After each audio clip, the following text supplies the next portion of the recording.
Señores y señores, muy buenas noches, bienvenidos a la clase de Ciencias Naturales. Buenas noches, licenciado. Buenas Buenas noches, noches, licenciado. licenciado. Buenas noches, licenciado. Licenciado.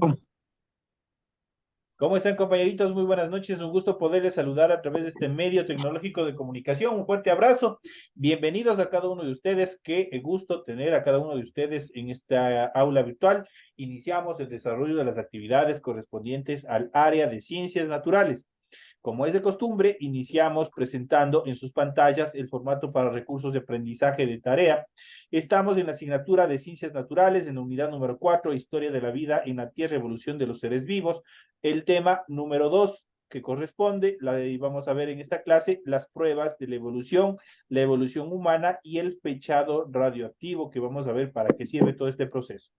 Tienen ustedes el tipo de tarea, el objetivo de tarea y a continuación tienen las instrucciones para el desarrollo de la misma. Recuerden que el trabajo es individual, deben leer el compendio de la unidad 4, tema número 2, pueden ampliar su información sobre el mismo tema con otras bibliografías de ser necesario. ¿Qué es lo que tienen que hacer? Dice, desarrolla las siguientes preguntas. La primera, indague de qué manera está relacionado el aumento progresivo de la capacidad craneal con la aparición de la cultura y su forma de transmitirse. Y la segunda dice, determine la importancia del fechado radioactivo para la determinación de las áreas o épocas geológicas de la Tierra. Esta segunda actividad debe de tener una extensión máximo de media hojita, la cual ustedes van a proceder a desarrollar. Entonces, les repito por el compañero que estaba encendido el micrófono, que en esta segunda actividad que dice determina la importancia del fechado radioactivo para la determinación de las eras o épocas geológicas de la Tierra, tienen que hacer una composición, tienen que hacer un resumen, por así decirlo, de máximo media hojita. Ese tiene que ser, ese es el máximo del desarrollo que ustedes tienen que tener. Recuerden que todas estas actividades son 100% hechas a mano. Por ello, en la parte superior de su hojita, ustedes donde van a desarrollar la tarea, ustedes tienen que desarrollar la rotulación de la hoja. Una vez que hayan cumplido con estos datos, inmediatamente a continuación proceden a desarrollar su tarea. Deben, Buenas noches. ¿cómo está, compañero? Buenas noches. Debe también leer las recomendaciones, la rúbrica de calificaciones y al final tenemos la información para el desarrollo de los recursos de plataforma. Estamos en la unidad número 4 con el tema las pruebas y la evolución humana y el fechado radioactivo correspondientes a la semana número 2 del 4 de diciembre del 2023. Esta tarea permite entregas desde el 4 de diciembre, la fecha límite de entregas del 31 de diciembre y la fecha de publicación de la calificación será hasta el 5 de enero del próximo año, del 2004. Entonces tienen toda la información pertinente, cómo tienen que desarrollar su actividad para la presente semana correspondiente a la materia de ciencias naturales. Buenas Inmediatamente, noches, licenciado. Erika, ¿cómo está? Bienvenida. Una vez explicado cómo tienen que desarrollar su tarea, inmediatamente nosotros vamos a proceder a la explicación correspondiente en relación al material de apoyo que ustedes tienen en su aula virtual y vamos a ver las pruebas de la evolución. Vamos a ver cómo ha evolucionado todos los seres en nuestro planeta desde el mismo aparecimiento de todos los cuerpos, los seres, los organismos que posteriormente poblarían todo el planeta Tierra. Darwin, en este caso Charles Darwin, elaboró su teoría a partir de la observación de las especies en los diferentes ambientes y del estudio de los fósiles. ¿Qué son los fósiles? Prácticamente son restos de determinados seres que vivieron en un determinado tiempo, que por sus condiciones se preservaron al transcurrir del tiempo y que hoy los arqueólogos siguen descubriéndolos, desenterrándolos y esto sirve para estructurar la historia que nosotros tenemos de nuestro planeta desde el inicio hasta nuestra fecha. Desde entonces, los diversos científicos que han estudiado la evolución han tenido que encontrar pruebas que justifiquen sus teorías. El reconocimiento de fósiles guía a un estrato. Nos permite conocer características como la edad del estrato, o el clima del periodo en el que se formó. Las principales pruebas de la evolución con las que contamos actualmente son las siguientes. En primera instancia, el registro fósil. Vamos a ver en qué consiste este registro fósil. El estudio de los fósiles ha permitido saber las características de especies que dejaron de existir por uno u otro motivo. Recordemos que nuestro planeta Tierra ha soportado 4 extinciones masivas, las cuales prácticamente tenemos 2 de ellas. El nivel de desaparición de las especies fue hasta de un 96%, de la primera de un 90% y la segunda de un 96%. Eso quiere decir que la mayoría de las especies desaparecieron, entonces dejaron de existir. Entonces muchas de ellas por sus características, por sus estructuras orgánicas, como determinados caracoles, ellos obviamente se quedaron enterrados. Y obviamente por los diferentes materiales, por las características de los materiales que contenía el suelo, se mantuvieron, se preservaron. Es más o menos cuando buscan momificar a un cuerpo, casi similar a eso es lo que sucedió con estos organismos, los cuales en la actualidad están los arqueólogos desenterrando, y estos nos permiten estructurar una serie de datos referentes a la edad que vivieron, de pronto por qué se extinguieron, cuál era la forma de alimentarse y otras características más que obviamente vamos a seguir viendo más adelante cómo son estos procesos. Otra de las características es que su hábitat cambió y como no estaban bien adaptados al nuevo hábitat, se extinguieron, murieron. Otra de las características es evolucionaron y dieron lugar a otras especies, como vimos la clase anterior, con las diferentes teorías en cuanto a la evolución de las especies. Y habíamos visto la jirafa. Si no se hubiese adaptado la jirafa, si no se hubiese mutado, se hubiese transformado con su cuello largo para alcanzar follajes donde otros organismos herbívoros no pueden llegar, obviamente ellos se hubiesen extinguido porque no hubiesen podido alimentarse. Entonces, de esa manera, estos cambios, esta evolución que dieron, les permitió a las especies mantenerse hasta la actualidad, muchas de ellas. Dentro de estas características, nosotros también, de las que mencionó Charles Darwin, podemos también mencionar la anatomía comparada. ¿Qué es la anatomía comparada? Como su nombre lo indica, cuando hablamos de anatomía, es la estructura de los cuerpos de los seres. Y obviamente, ¿qué es lo que vamos a hacer? Vamos a comparar las diferentes estructuras, diferentes esqueletos, diferentes características entre sí para ver las similitudes y para ver las diferencias. Es lo que nos permite desarrollar la anatomía comparada. Todos los seres vivos actuales estamos emparentados de cierta manera, en mayor o menor grado. En anatomía comparada distinguimos 3 tipos de organismos. Tenemos, vamos a ver en cuanto a la función, nosotros podemos ver las extremidades. Y en este caso nosotros vamos a ver las extremidades de un murciélago, la extremidad de una ballena y la extremidad superior del ser humano. La primera del murciélago, la primera extremidad del murciélago le permite volar en cuanto a la función. En relación a la ballena, le permite nadar. Y en relación al ser humano, esta extremidad le permite caminar, le permite moverse. Ahora, las funciones son diferentes, ¿no es cierto? Pero si nosotros podemos observar el murciélago, la ballena y el ser humano, la estructura ósea es casi similar. Han sufrido algunos cambios, han sufrido algunas evoluciones, justamente para adaptarse a la función en las cuales deben desempeñarse. Si nosotros vemos las falanges, los dedos de la extremidad del murciélago, los dedos son sumamente más largos. ¿Justamente por qué? Porque ellos necesitan desplegar y volar.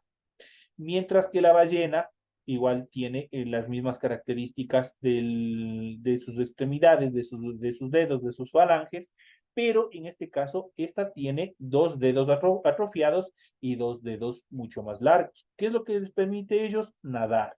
mientras que el ser humano, ¿qué es lo que pasa con las falanges, con los dedos? Obviamente se han adaptado, son mucho más cortos. En este caso, en relación a las extremidades inferiores, este le permite soportar el peso del cuerpo, mantenerse erguido y le permite movilizarse desde un sector a otro. Entonces ahí nosotros podemos observar en cuanto a la anatomía comparada. Pasamos al siguiente, a los órganos homólogos. Vamos a ver en qué consisten los órganos homólogos. Los órganos homólogos son órganos de especies diferentes que presentan las mismas estructuras, pese a ser utilizados para funciones distintas. Son órganos homólogos las extremidades anteriores de estos organismos, que en este caso podemos mencionar de los anteriores que nosotros podemos ver. Ellos también podrían considerarse como órganos homólogos por la razón de que pertenecen a especies diferentes que presentan la misma estructura pese a ser utilizados para funciones distintas. Tenemos los órganos, en este caso los siguientes, que son los órganos análogos. En relación a los órganos análogos, estos órganos son de especies diferentes que tienen distintas estructuras, pero una función similar, ya que son utilizados para la misma función. Por ejemplo, las aletas de las ballenas y un pez del pez óseo son órganos análogos, son similares y tienen funciones similares también. Aquí tenemos las dos funciones, tenemos las dos estructuras en cuanto a las aletas. Tenemos la aleta de la ballena y tenemos del pez óseo. Si ustedes pueden observar, ambas tienen la misma función, ambas les permiten nadar, pero las estructuras son totalmente diferentes. Las estructuras óseas son sumamente diferentes. En cuanto a los órganos vestigiales, los órganos vestigiales son estructuras que ya no se utilizan y que a lo largo de la evolución de una especie han quedado atrofiados y ya no sirven. Los órganos vestigiales son reminiscencias estructurales de órganos que eran útiles en otros tiempos, de pronto en organismos de antepasados de una especie, pero que en la actualidad, por la falta de uso, se empiezan a atrofiar o empiezan a mutar, se empiezan a cambiar para darle otro tipo de utilidad.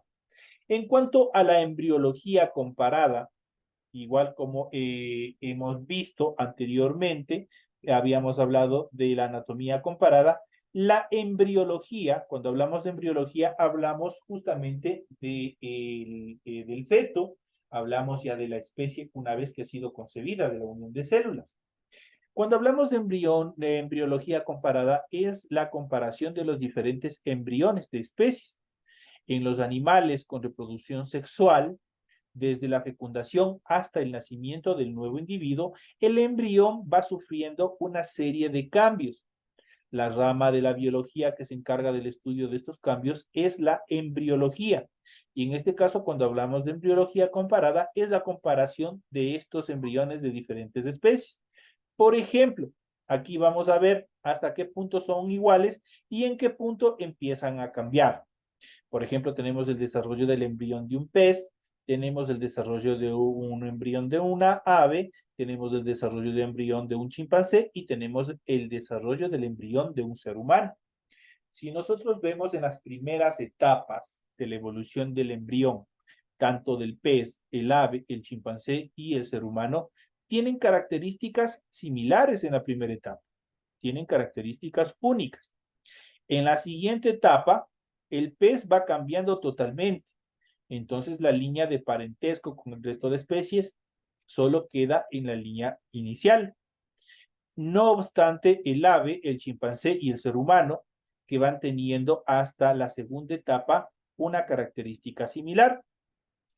En la tercera etapa de la evolución del embrión, nosotros ya vamos viendo y vamos diferenciando en cuanto a la evolución de los diferentes embriones.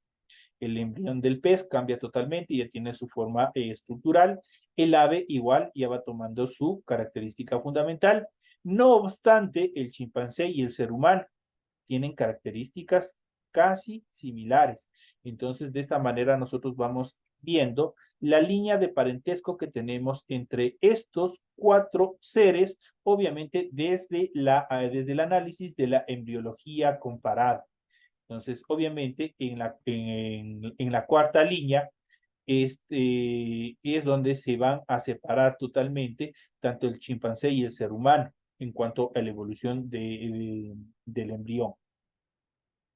Si comparamos el desarrollo de los embriones de diferentes especies de vertebrados, observamos que en los primeros estadios, cada una de estas líneas que les hablé, cada una de estas se denomina estadios, cada una de las líneas se denomina estadios. Entonces dice, observamos que en el primer estadio los embriones son casi idénticos entre sí, todos. Las diferencias se van acentuando según avance el desarrollo del embrión. Eso quiere decir según el avance de los diferentes estadios. Cuanto más tiempo tarde en diferenciarse los embriones de las especies o de dos especies, más próximas evolutivamente están estas dos especies. Entonces ahí nosotros podemos observar y obviamente nos permite analizar esta parte. En la cuarta estructura, la comparación del ADN.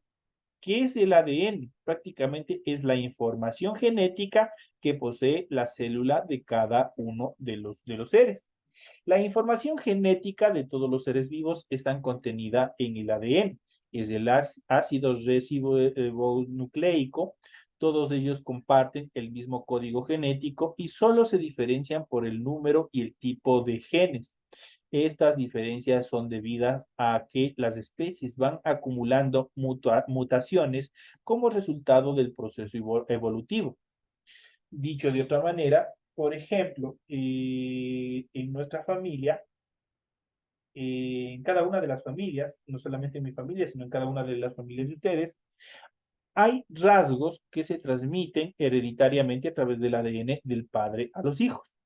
Es por eso que dicen tanto puede ser fisiológico perdón, físico como psicológico. Por eso dicen tienen los ojos de la mamá, tiene las facciones del papá, es justamente porque comparten este ADN. Pero pese a transmitir determinadas estructuras, determinadas características, el ADN, tanto del padre como del hijo, va a ser totalmente diferente y va a ser único. Esas son las mutaciones que le permiten mantenerse en la evolución de la especie y mantenerse adaptado a los nuevos cambios que se pueden determinar. Por lo tanto, la información genética de todos los seres vivos está contenida en esta parte fundamental de la célula, que es el ADN. Todos ellos comparten el mismo código genético y solo se diferencian por el número y el tipo de genes. Estas diferencias son debidas a que las especies van acumulando mutaciones como resultados del proceso evolutivo. Por tanto, dos especies se diferencian entre sí por el número y el tipo de mutaciones que han ido acumulando. Van cambiando, van haciéndose únicas. Y aquí nosotros podemos ver en cuanto a las especies y en cuanto a la mutación genética que se va dando de cada una de las especies, especie 1, especie 2, como de acuerdo al código y a la escalera genética van transformándose, van comparando el ADN de las especies 1, 2 y 3 y 4 y analizando las mutaciones que comparten. Podemos deducir que las especies más próximas se separaron como especie más tarde. Son la especie 2 y la especie 3. Son las que más tardaron en evolucionar. Tenemos el gen normal y tenemos el gen mutado. Entonces ahí nosotros podemos ver cómo la especie 4 no va a evolucionar y por ende no va a poder sobrevivir a nuevos cambios porque su gen es totalmente normal. No hay ningún cambio, no hay ninguna mutación que le permita adaptarse y sobrevivir a cambios que se puedan dar en el medio ambiente. Las técnicas de ingeniería genética actuales permiten el análisis y la secuenciación del ADN o el código genético. Cuando se dispone de esta información podemos comparar el material genético entre distintas especies. Así, dos especies evolutivamente cercanas presentan menos diferencias en sus respectivas secuenciaciones. En cuanto a la biogeografía, hasta ahí nosotros hemos hablado de la parte interna, de cada uno de los seres. Cuando hablamos de biogeografía, esta parte de la biología que estudia la distribución geográfica de las diferentes especies, eso quiere decir de los ecosistemas, donde se desarrolla el individuo. Eso estudia la biogeografía. obviamente, es la parte de la biología que estudia la distribución geográfica de las especies. Frecuentemente se han estudiado grupos de especies muy parecidas que viven en entornos cercanos, pero aislados a su vez entre sí. De su estudio deducimos que las diferencias entre estas especies son fruto de las sucesivas adaptaciones que los individuos han ido haciendo a los nuevos hábitats a partir de una única especie antecesora. Entonces aquí nosotros podemos observar la evolución que tienen cada uno de ellos. Ahora, en cuanto a la evolución humana es bastante interesante, bastante estructural, y nosotros vamos a ver cada una de estas partes. El ser humano forma parte del gran grupo de los primates. Eso quiere decir que pertenece al grupo de los primates, pero no descendemos del primate. Eso quiere decir que es mal utilizado, mal difundido esa información que nosotros somos descendientes de los chimpancés o del mono, que pertenecemos al grupo de los primates donde los chimpancés, los monos y todos ellos estamos dentro de una misma línea. Junto al orangután, pongo SP, al gorilas SP y al chimpancé pan SP, compartimos un antepasado común y una serie de particularidades. Dentro de ellos podemos mencionar la capacidad craneal elevada en comparación con su tamaño, la visión en 3 dimensiones, que otorga grandes ventajas frente a otros mamíferos en los que predominan el sentido del olfato. Dedos pulgares oponibles en las 4 extremidades, el ser humano ha perdido esta capacidad en los pulgares de los pies, no necesitamos. En cambio, el resto de las especies en este caso, de los primates, ellos sí necesitan porque necesitan trepar, pero el hombre perdió esa capacidad de trepar, pero tenemos mejores habilidades en cuanto a mantenernos erguidos. La tendencia al bipedismo, justo lo que les acababa de decir, el bipedismo solo es completo en el ser humano. Solo nosotros cuando hablamos del bipedismo, significa que nosotros tenemos la capacidad completa sin necesidad de ayuda de andar o de apoyarnos solo en nuestras extremidades inferiores. En cambio, el resto de especies relacionadas a los primates, ellos no pueden mantenerse erguidos. Ese es el bipedismo. Tenemos la estructura y comportamiento social complejo, periodo de cuidado de las crías muy prolongado, y tenemos la ausencia de la cola presente en otros tipos de primates. La única especie que actualmente existe del género Homo es el Homo sapiens, a la que se ha llegado después de un proceso evolutivo. ¿Qué significa Homo sapiens? Homo sapiens se traduce o se puede traducir al idioma como hombre pensante, hombre pensador, a la que se ha llegado después de un proceso evolutivo. En la actualidad, consideramos relacionadas evolutivamente con el Homo sapiens estas especies. Tenemos el Australopithecus afarensis, tenemos el Homo habilis, tenemos el Homo erectus, tenemos el Homo antecesor y tenemos el Homo neanderthalis. Esas son las evoluciones en cuanto a las especies. Aquí nosotros en esta infografía, nosotros podemos ver la especie y la evolución que tenía cada uno y las características de cada uno. Por ejemplo, del Australopithecus tenemos la antigüedad entre 4 y 2.5 millones de años atrás. La capacidad craneal era de 450 centímetros cúbicos. La cara era grande en comparación con el cráneo y proyectada hacia adelante. En cambio, el Homo habilis es de antigüedad entre 2.5 a 1.6 millones de años. La capacidad craneal es de 645 centímetros cúbicos. La cara es más pequeña, es respecto al cráneo y menos proyectada hacia adelante como su antecesor. En cuanto al Homo erectus, el Homo erectus, su antigüedad es de 1.8 millones de años a 300.000 años atrás. Su capacidad craneal es de 1.000 centímetros cúbicos, ya tiene una capacidad un poco más avanzada.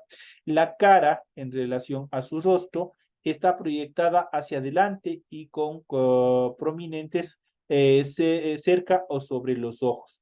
Tiene determinadas prominencias en relación a sus dos antecesores, que obviamente no posee. El Homo antecesor, su antigüedad es de 1.000.000 a 500.000 años atrás. Su capacidad craneal es de 1.000 centímetros cúbicos. La cara similar al Homo erectus, pero con mandíbula más prominente. Eso quiere decir que tenía una mandíbula un poco más estructural.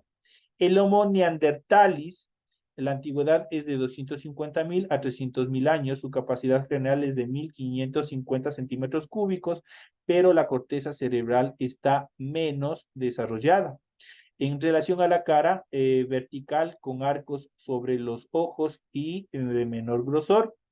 Y llegamos a nuestra característica craneal del Homo sapiens. La antigüedad desde hace unos 160.000 años atrás. La capacidad craneal es de 1.400 centímetros cúbicos. La cara es vertical con arcos sobre los ojos muy delgados. En cuanto a la hominización, destacan la adquisición del bipedismo. Eso quiere decir la posición en las dos extremidades inferiores, el aumento de la capacidad craneal y el desarrollo de la cultura. Ya aquí en esta parte ya se desarrolló la forma de comunicación, el idioma, el lenguaje y otras características más. En relación al bipedismo, es la adquisición de la postura erguida sobre las extremidades posteriores que nos permiten movilizarnos de un sector a otro, cosa que no tienen el resto de especies consideradas dentro del grupo de los primates, tales como el orangután, el gorila, el chimpancé, que obviamente estamos dentro de la misma estructura de estudio de las ciencias naturales. En cuanto al fechado radioactivo, el fechado radioactivo es un método para reducir la edad de algunos objetos mediante la radioactividad, puesto que la vida media de cualquier núclido, que es el núclido conjunto de todas aquellas posibles especies nucleares de un elemento químico. En particular, es constante. La vida media puede servir como un reloj molecular para determinar la edad de diferentes objetos, en este caso de diferentes características de diferentes rocas. En ciertos casos, la edad de un material se puede determinar basándose en la velocidad de desintegración de un isótopo radioactivo. Por ejemplo, el carbono 14 se usa para determinar la edad de los materiales orgánicos. El isótopo de carbono 14 tiene un periodo de semidesintegración de 5.730 años, lo que lo hace muy adecuado para fechar objetos de hasta 25.000 años de antigüedad. El carbono 14 está presente en la atmósfera como consecuencia de las reacciones nucleares producidas por los rayos cósmicos provenientes desde el espacio. Este isótopo del carbono, al igual que el isótopo de carbono número 12, se combina con el oxígeno y forma el CO2. Los seres vivos intercambian continuamente CO2 con la atmósfera, de forma que mientras están vivos mantienen constante la proporción del carbono 14 y también del carbono 12, y su composición isotópica es la misma que le da a la atmósfera o es referente a la atmósfera que rodea nuestro planeta. En cada gramo de carbono de nuestro cuerpo hay suficiente carbono 14 para que se produzca 15 emisiones por minuto. Cuando muere, cesa este equilibrio y la desintegración del carbono 14 no es compensada por el carbono atmosférico existente. Esa es la característica en cuanto al fechado radioactivo para poder determinar el tiempo de vida que cada una de las especies han vivido sobre la Tierra.